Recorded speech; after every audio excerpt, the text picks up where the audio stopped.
The sun was a lazy, orange eye slowly closing behind the tall, dark pine trees of the Shadow Ridge territory. For most of the pack, the fading light signaled the end of the day, a time for a final run, a shared meal and settling by the fire. But for Cora, the sunset was a cruel reminder that her work was far from over. Her muscles, already tight and sore from a long day of mending fences along the northern border, screamed in protest as she heaved another bucket of water from the well. The water sloshed over the edge, soaking the worn leather of her boots, a cold shock that did little to wake her up. She was always tired. It was a deep, bone-weary tiredness that felt like a heavy blanket she could never take off. Cora was an Omega. In the world of werewolves, this didn't mean she was weak in the way a human might think. It meant her wolf spirit was gentle, more like a soft breeze than a roaring storm. She didn't have the fierce, commanding energy of an alpha, or the sharp, protective instinct of a beta. Her role was to soothe, to calm, to be the quiet heartbeat of the pack when tempers flared. But lately it felt like her only role was to do the jobs no one else wanted. She didn't mind the work, not really. She loved her pack, the Shadow Ridge pack, with a fierce loyalty that surprised even her. What she minded was the feeling of being invisible, a ghost who mended and cleaned and fetched, always on the edges, never truly part of the loud, vibrant life of the others. As she carried the heavy bucket towards the communal kitchen, she could hear the sounds of the pack preparing for the evening. The excited yips of younger wolves practicing their shifts, the deep laughter of the warriors returning from patrol, the comforting clatter of pots and pans. Everyone was buzzing with a special kind of energy because tonight was not just any night. Tonight was the mating ceremony. The air itself seemed to crackle with the possibility of it, a sweet electric hum that made the hairs on everyone's arms stand up. Everyone, that is, except for Cora. She slipped into the kitchen, setting the water down quietly, hoping to escape notice. The room was a whirlwind of activity, with she-wolves chopping herbs and baking sweet honey breads for the feast after the ceremony. Brenna, a beautiful she-wolf with hair the color of dark fire and a sharp, confident smile, was directing everyone. Brenna was everything Cora was not: strong, noticed, and sure that tonight she would be chosen as the Luna, the mate of the Alpha. "Careful with those, Cora," Brenna said, not even looking at her as she arranged wildflowers on a platter. "We don't need you spilling precious water all over the floor right before the most important night of the year." A few of the other she-wolves tittered softly. Cora just nodded, her cheeks warming, and shuffled back towards the door. She was used to Brenna's comments. Escaping the busy main clearing, Cora trudged towards her small, solitary cabin on the very edge of the pack grounds. It was a humble place, but it was hers. Inside, she sank onto her narrow bed, the old wooden frame creaking under her weight. She looked at her reflection in the small, cracked mirror on the wall. A tired face with tired eyes stared back. Her brown hair was messy from the wind, and there was a smudge of dirt on her cheek. She couldn't imagine any wolf, let alone an alpha, looking at her and feeling the legendary mate bond the elders always spoke of. The mate bond was a gift from the moon goddess, a magical thread that connected two souls meant to be together. It was supposed to feel like a pull, a song only you could hear, a warmth that spread through your whole body. Cora had dreamed of it when she was a little girl, dreaming of a strong, kind wolf who would see her, truly see her, and love her. But as she grew older and her Omega nature became clearer, those dreams had faded like old photographs. Alphas needed strong Lunas, wolves who could lead beside them, who had power and presence. Cora's only presence was a feeling of quiet exhaustion. A sudden, sharp knock on her door made her jump. It was Finn, the pack's beta. He was Rylan's best friend and second in command, and unlike most, he always had an easygoing smile for her. "Hey Cora. Just checking in. You ready for tonight?" he asked, leaning against her doorframe. Cora gave a small, weak smile. "As ready as I'll ever be, Finn." Finn's kind eyes studied her face. "You look beat. Tough day on the border?" "Just long," she whispered. "Hey," he said, his voice softening. "You never know what the moon goddess has planned. The mate bond can be surprising." He winked, but Cora just looked down at her hands. Finn was being nice, but they both knew the truth. The ceremony was for the powerful, the prominent. It was for wolves like Brenna, who were already positioning themselves under the moonlight for the Alpha's attention. As night fell completely, draping the world in a blanket of deep blue and silver, the entire pack gathered in the sacred stone circle at the heart of the territory. The full moon hung heavy and brilliant in the sky, its light so bright it cast sharp shadows. The air was thick with the scent of night-blooming flowers and the nervous excitement of hundreds of wolves. Cora stood at the very back of the crowd, trying to make herself as small as possible. She wore her simple everyday dress, while others were in their finest tunics and gowns. Then he arrived. Alpha Rylan. He moved through the crowd, and it parted for him like water around a stone. He was tall and broad-shouldered, with a quiet strength that demanded respect without a single word. His hair was dark, and his eyes, even from a distance, seemed to see everything. He was the strongest alpha the pack had seen in generations, and the weight of his responsibility was a visible thing, a seriousness that never quite left his handsome face. He began his walk, slowly passing each pack member. This was the ritual. The alpha would walk among them, and the moon goddess would guide him to his true mate, sparking the bond when he was near her. Cora watched as he passed warrior after warrior, healer after healer. She saw the hopeful faces, the held breaths. She saw Brenna standing tall and proud, a vision of confidence. But Rylan's pace never slowed. His expression remained unchanged, a mask of concentration, but Cora, with her omega sensitivity to emotion, could feel a flicker of disappointment beginning to cloud his powerful aura. He was nearing the end of the crowd. He was getting closer to where she stood. A wave of sheer panic washed over Cora. She couldn't be there when he reached her. She couldn't stand the humiliation of him passing her by without a second glance, the final proof of her unimportance.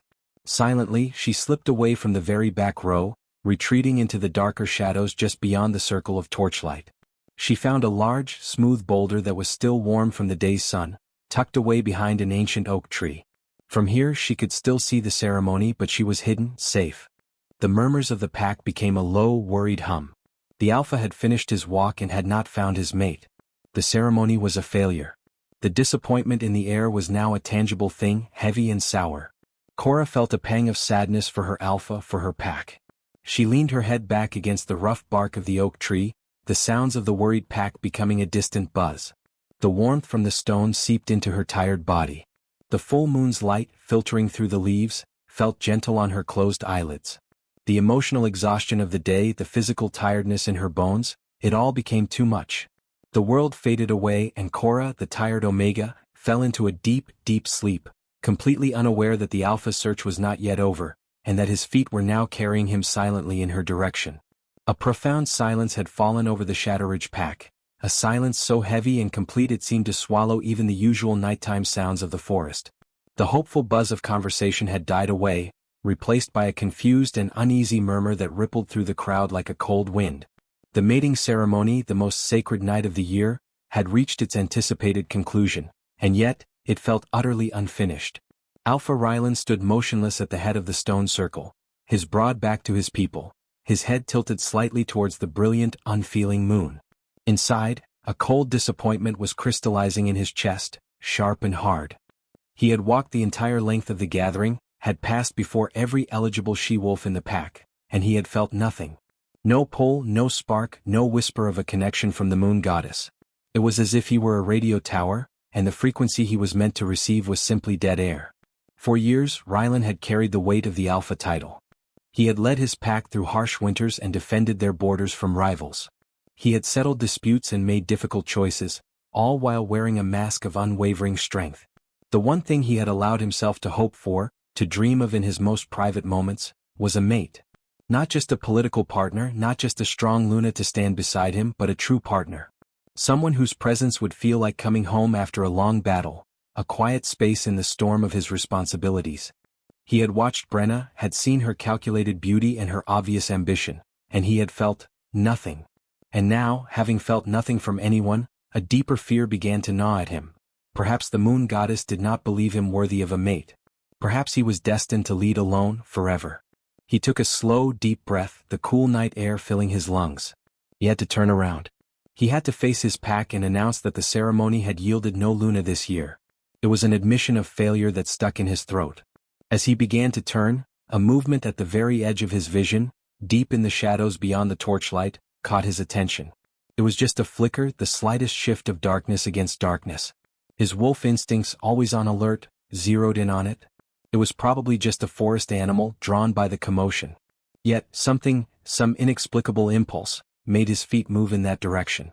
He stepped away from the stone circle, leaving the confused whispers of the pack behind him, and walked toward the tree line. The world grew quieter with each step away from the crowd. The torch's glow faded, replaced by the pure, silvery light of the moon. And then he saw her. Curled up on a large, flat stone nestled against the trunk of a great oak tree, was Cora, the Omega. She was fast asleep, her head pillowed on her arm, her chest rising and falling in the slow, steady rhythm of deep slumber. A stray beam of moonlight illuminated her face, smoothing out the lines of weariness he'd sometimes seen on her during the day. In sleep she looked peaceful, unburdened. She was wearing her simple work dress, and a wave of realization washed over him. She hadn't even bothered to dress up for the ceremony, so certain was she that she would play no part in it. Rylan felt a strange urge to wake her, to scold her for missing such an important ritual, for showing such disrespect.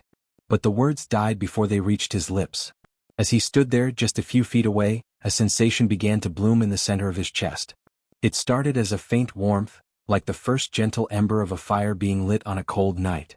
Then it spread, a slow, comforting heat that flowed through his veins, reaching the very tips of his fingers and toes. It was a feeling of profound rightness, a deep, resonant hum that seemed to vibrate in time with his own heartbeat. This was no ordinary pull, it was a completion. The silent frequency he had been searching for was suddenly broadcasting a clear, strong signal, and it was coming from the sleeping girl before him. The moon goddess had not failed him. She had simply led him to the one place he would never have thought to look, to the quietest member of his pack, the one who sought no attention, the one who served without demanding praise. Cora, his mate. The truth of it settled over him with the weight of 1,000 truths, both terrifying and exhilarating. All the strength he possessed, all the power he wielded as Alpha, meant nothing in this moment. The only thing that mattered was the overwhelming primal need to protect the vulnerable woman sleeping before him. He moved closer, his footsteps silent on the soft earth. He lowered himself onto the stone beside her, the ancient granite cool beneath him. He was so close he could see the individual lashes resting against her cheek, could hear the soft sigh of her breath. What was he to do? Wake her and announce this monumental truth to her while she was disoriented and sleepy? The ceremony was over, the pack was waiting. But as he hesitated, Cora stirred in her sleep. A small frown touched her lips as a slight chill from the night air brushed her skin. Instinctively, seeking warmth and comfort, she shifted, her head moving from her own arm and coming to rest gently against his shoulder. A jolt, like a pure bolt of lightning, shot through Rylan's entire body. It was not painful but powerful, sealing the bond between them in a way that felt both ancient and brand new. Her weight against him was insignificant, yet it felt like the most important burden he would ever carry. Her trust, even if it was only the trust of a sleeping mind, was a gift he had not known he needed. He froze, not daring to move a muscle, terrified that the slightest shift would wake her and end this perfect, silent moment. Back in the stone circle, the pack's murmuring had turned into a roar of confusion. Where had the Alpha gone? Finn, his sharp beta eyes scanning the darkness, was the first to see. He squinted, then his eyes widened in sheer disbelief. He nudged the warrior next to him, pointing a trembling finger toward the oak tree. The news spread through the crowd like wildfire, a series of gasps and shocked whispers extinguishing all other sound. They saw their mighty Alpha, the formidable Rylan, sitting perfectly still on a rock.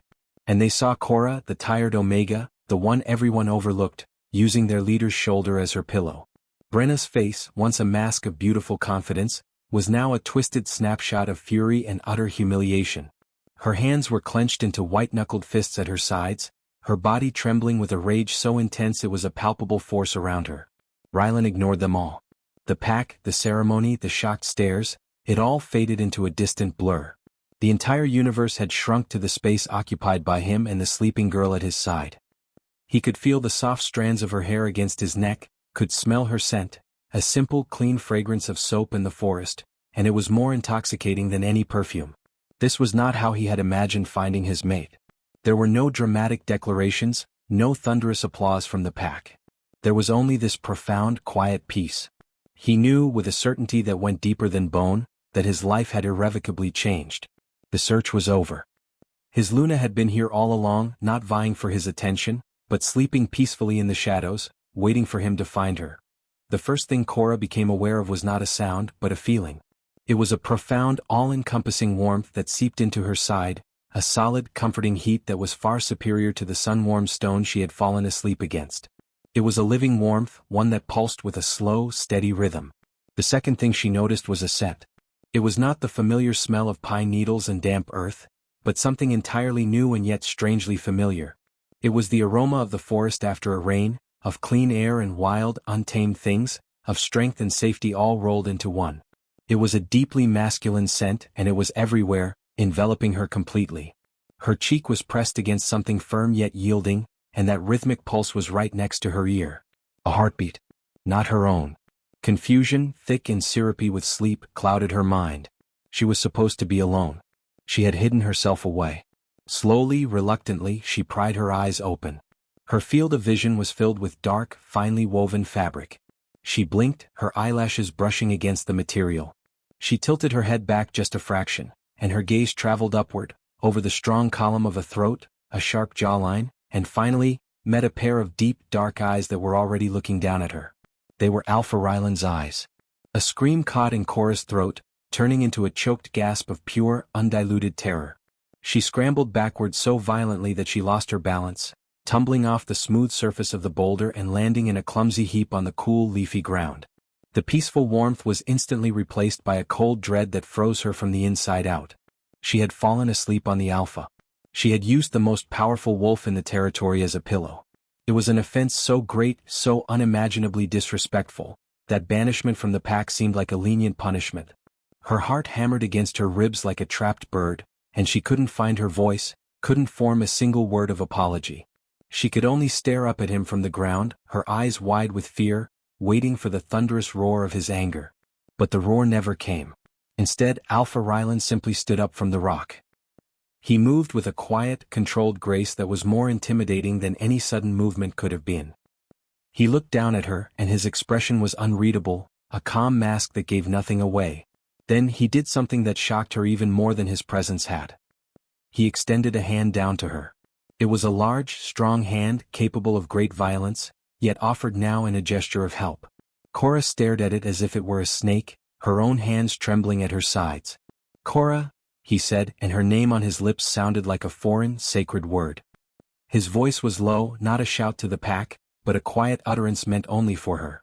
It was a voice that held no trace of the anger she expected, but something else, something she couldn't identify. Trembling, she finally reached out and placed her small, cold hand in his. His fingers closed around hers, warm and sure, and he pulled her to her feet with an effortless strength that made her feel as light as a feather. The moment she was standing, she tried to pull her hand back, to bow her head in submission, but he didn't let go.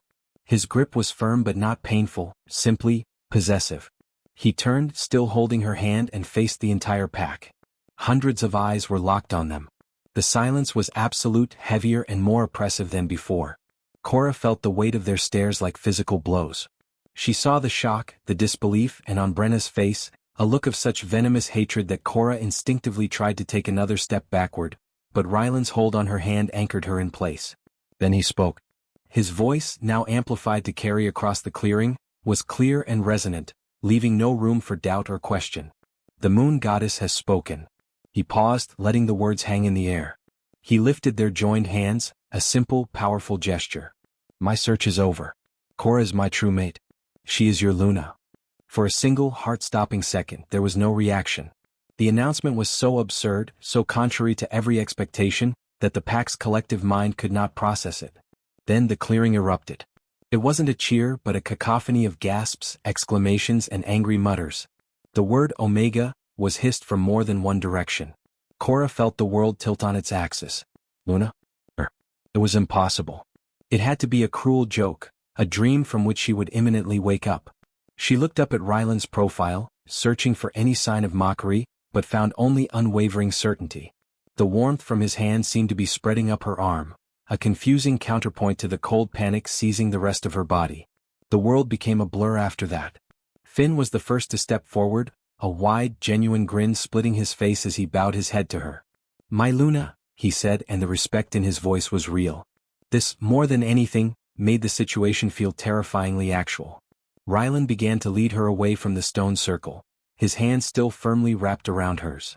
The crowd parted for them, but the stares were no longer just shocked. They were calculating, suspicious, and in many cases openly hostile.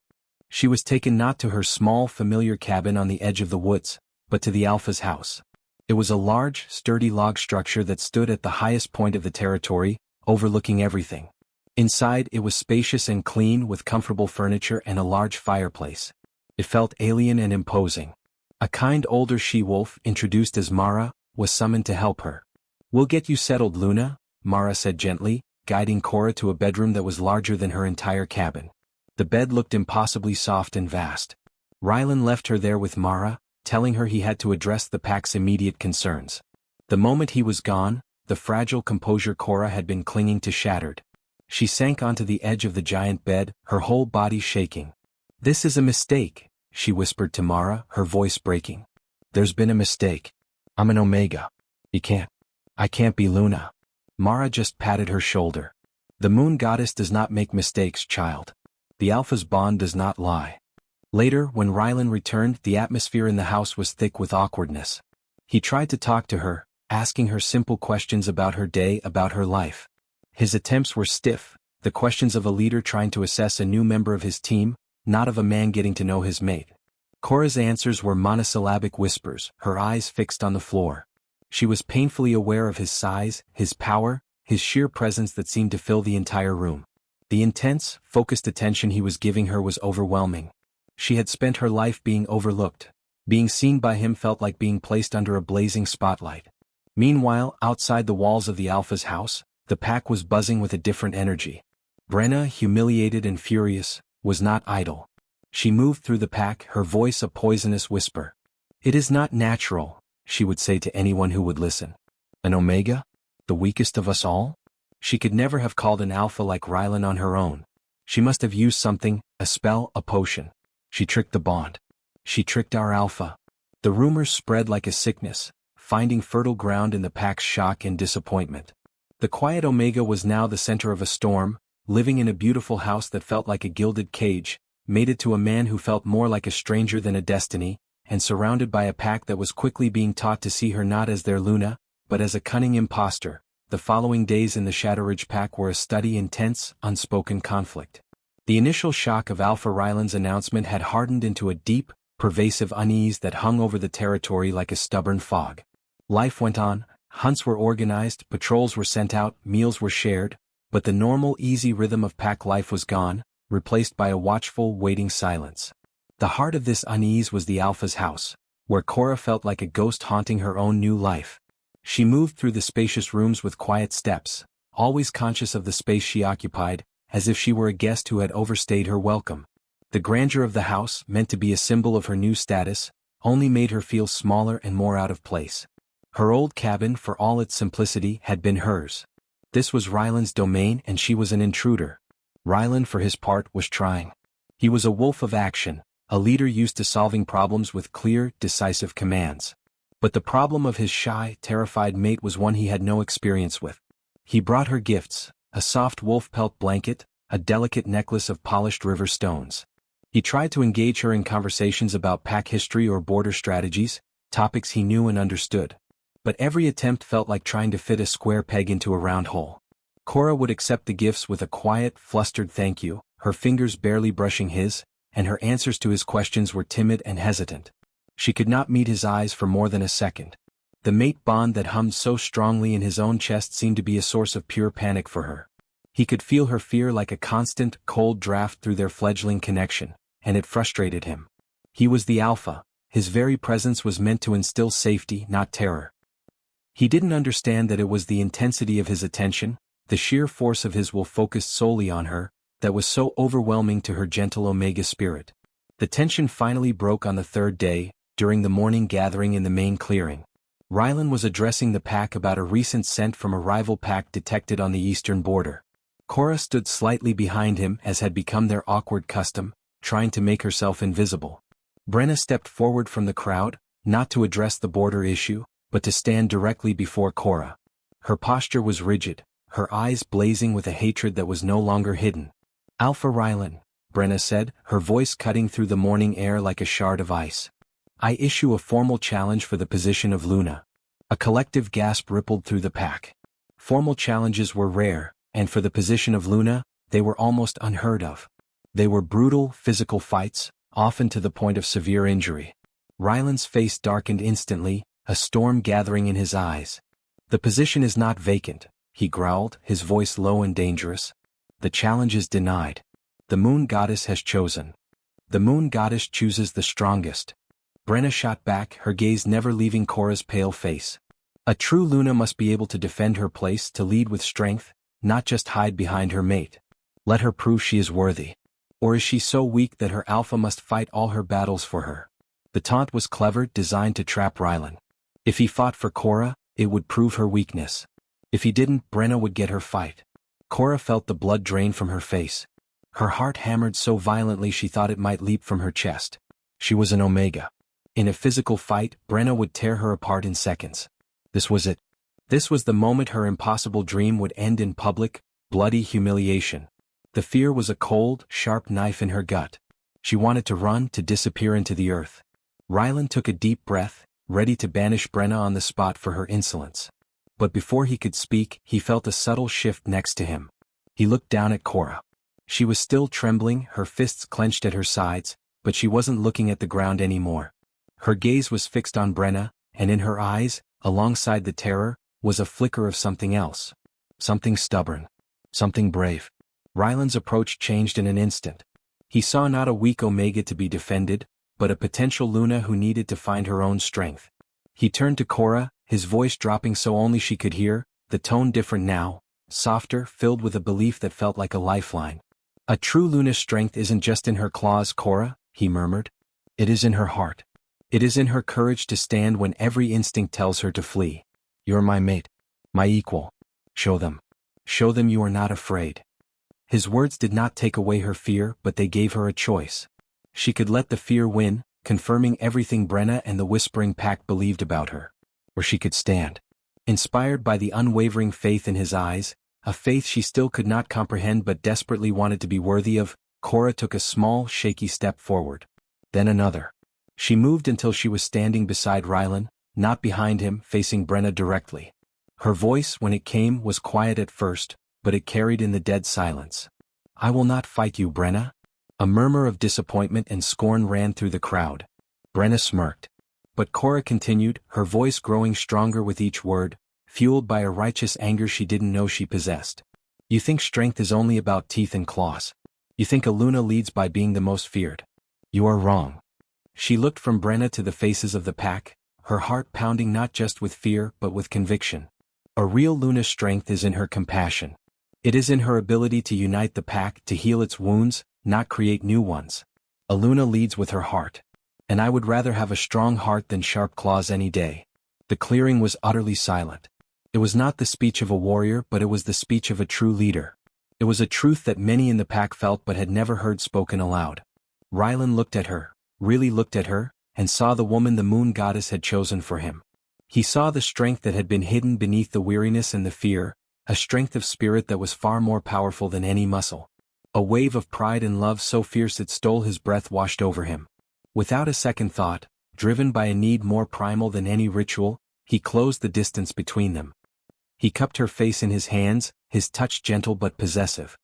His dark eyes searched hers for a moment, seeing the surprise, the lingering fear, and the first glimmer of something new, trust. Then he leaned down and kissed her. It was not a gentle, tentative kiss. It was a claiming, a sealing, a promise. It was warm and firm, and for Cora the world didn't just tilt, it vanished. The pack, the challenge, the whispers, all of it melted away.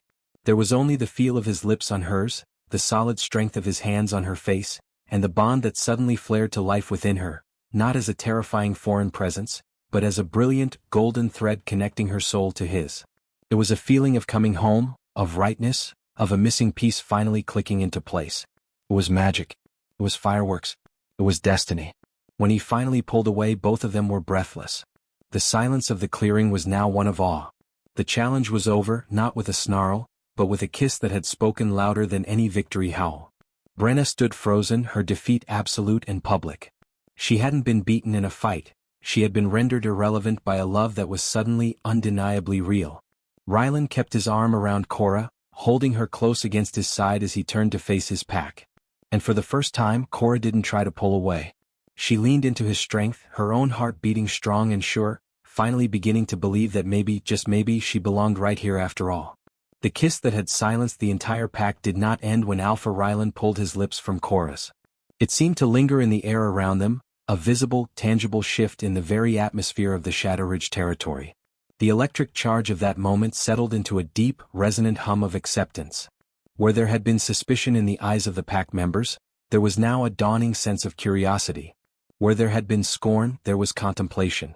They had witnessed something far more powerful than a display of physical strength. They had witnessed the raw, undeniable truth of a mate bond igniting before their very eyes. Brenna, her face a pale mask of shattered pride, had melted back into the crowd, her poisonous whispers rendered ineffective against the simple, profound reality of their Alpha's love. In the days that followed, a new rhythm began to establish itself within the Alpha's house. The awkwardness that had once filled the spacious rooms started to dissolve, replaced by a tentative, growing warmth. Cora, for the first time, did not feel like a guest. The kiss had been a key, unlocking a door inside her heart that she had kept firmly bolted shut. She began to truly believe that she was not an imposter in this new life, but its rightful center. She started adding small touches of herself to the house. A vase of wildflowers on the heavy wooden table, her own worn, favorite blanket draped over a chair by the fireplace. These small acts were her way of whispering, "I am here. I belong." Rylan noticed every single one. He saw the flowers, the blanket, and most importantly, he saw the change in Cora herself. The constant, chilling fear he had felt through their bond had warmed into something else. A flicker of confidence, a glow of quiet happiness. She began to look at him, really look at him, and her gaze no longer skittered away in panic. Sometimes, he would catch her watching him with a soft, wondering expression that made his heart feel too large for his chest. Their conversations, once stilted and formal, slowly unfurled into something real. He told her about the pressures of leadership, about the loneliness he had felt for years. She told him about her parents who had been gentle omegas like her, and how she had always felt like a quiet note in a loud song.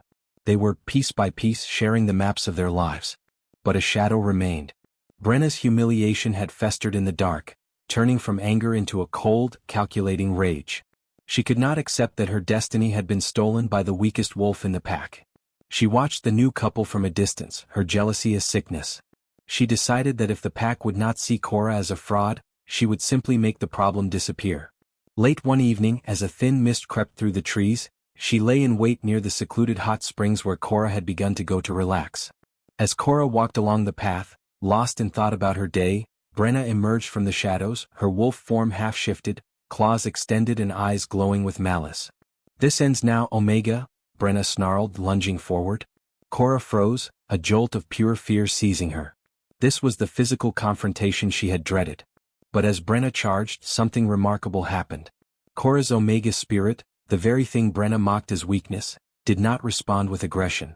Instead, it responded with a profound, ancient power of its own. Cora did not cower.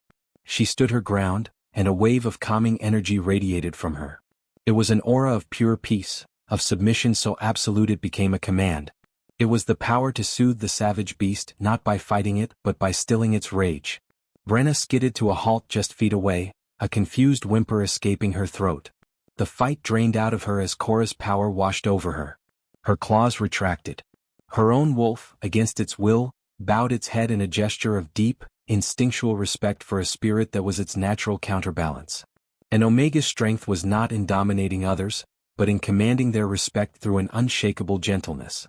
At that exact moment, Rylan arrived, having felt a spike of panic through the bond. He saw the scene, Brenna poised for attack and Cora, standing serene and unafraid, having disarmed her without throwing a single punch. His roar of fury was enough to make the trees tremble. He moved to Cora's side in an instant, his protective embrace a solid wall between her and any danger. He looked at Brenna, his decision immediate and final. "You have threatened the life of your Luna." His voice was like grinding stone. "For this there is no forgiveness. You are banished from the Shadow Ridge pack. Never return." With Brenna gone, the last thread of descent was severed. The pack saw how their new Luna had protected herself not with violence, but with a strength they had never valued before. They saw the fierce, protective love of their Alpha. They began to see Cora not as a weak Omega, but as a different kind of strength, a healing strength their pack had desperately needed. Weeks later, under another full moon, the pack gathered again in the stone circle. But this was not a ceremony of searching. It was a celebration of finding. It was the official celebration of their Alpha and Luna. Cora stood beside Rylan, not behind him, her hand clasped firmly in his. She wore a simple gown and her head was held high. When Rylan howled to the moon, a song of love and triumph, his voice was joined by hers, a clear, confident note that rang through the night. The entire pack raised their voices with them, the unified howl a testament to a pack finally made whole.